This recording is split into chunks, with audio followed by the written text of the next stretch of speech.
Sir, राष्ट्रीय शिक्षण धोरणात जो IKS आहे, भारतीय शिक्षण पद्धती, गुरुकुल सिस्टम आणि मग एक्झाम्पल्स दिले जातात, की आपलं नालंदा विश्वविद्यालय आणि मग त्याच्या बाबत ना मला असं वाटतंय, की एक श्रेष्ठता गंड बाळगलं जातं आणि ते राजकारणी पण करतायत, अकॅडमिशियन्स पण करतायत.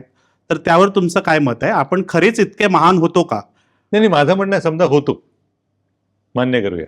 म्हणजे हा प्रश्न मी एका मुलाखतीत जयंत नारळीकरांनाही विचारलेला आहे. त्यामुळे मान होतो असं मान्य केलं. पुढे काय, आत्ता आयुर्वेद जगातलं सगळ्यात हगवणीनं माणसं मरतात ना, त्याचं काय करणार आहात?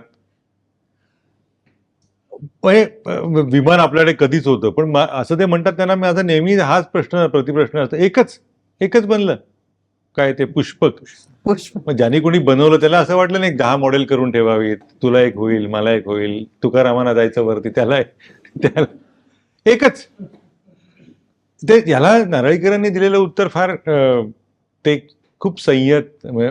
मी टीकेचा काय म्हणतात त्याला हल्ला झेलू शकतो म्हणून मी हे असं उत्तर देऊ शकतो, पण यांनी नारळीकरांनी दिलेलं उत्तर खूप संयत आहे त्यांच्या शालीन स्वभावाशी. ते म्हणाले याचा अर्थ एवढाच की ती माणसं त्यावेळेला त्यांची कल्पनाशक्ती चांगली होती, त्यांनी कल्पना केली विमान असू शकतं. तर प्रत्यक्षात आणलं की नाही हे याचे काहीच पुरावे नाहीत. आता त्याच वेळेला लिओनार्दो दा विंचीनी विमानाची जर कल्पना केली, त्यांनी आरेखन तयार करून ठेवलेलं आहे ना, त्यानुसार बनलं तसं. हे काहीच नाहीये, फक्त हे पूर्वी होतं. आता पूर्वी काय आपण जाऊ शकत नाही, 1000 वर्ष मागे जाऊन काही म्हणू शकत नाही.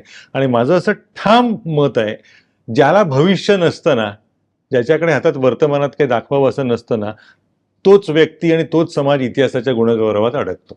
आपण त्यात अडकलेलो आहोत. दाखवायला बोंब आहे, काहीच दाखवू शकत नाही. मग आमच्याकडे होतं, अरे ठीक आहे होतं ना, मान्य केलं.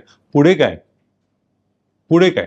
ते न झाल्यामुळे हा सगळा घोळ भावनिक दृष्ट्या अडकलेला आहे.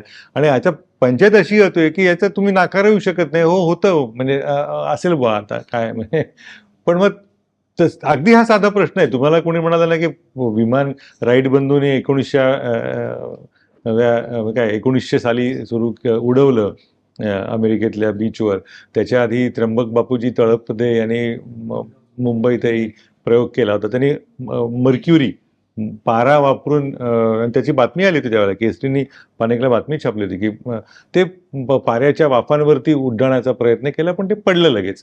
पण प्रयत्न झालेला होता, पण ते राईट बंधूंनी तो सिद्ध करून दाखवला आणि त्यांनी खरोखर तसं विमान केलं. त्यामुळे आपल्याकडे होतं म्हटलं की मी नेहमी विचारतो, मग ते एकच कसं काय? म्हणजे आता एखाद्याने घर बांधता आलं त्याला, तर तो 10 घरं बांधेल ना.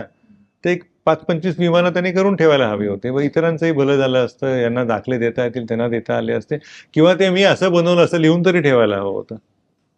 तेही लिहिलेलं नाहीये. त्यामुळे हा अडचणीचा मुद्दा आहे.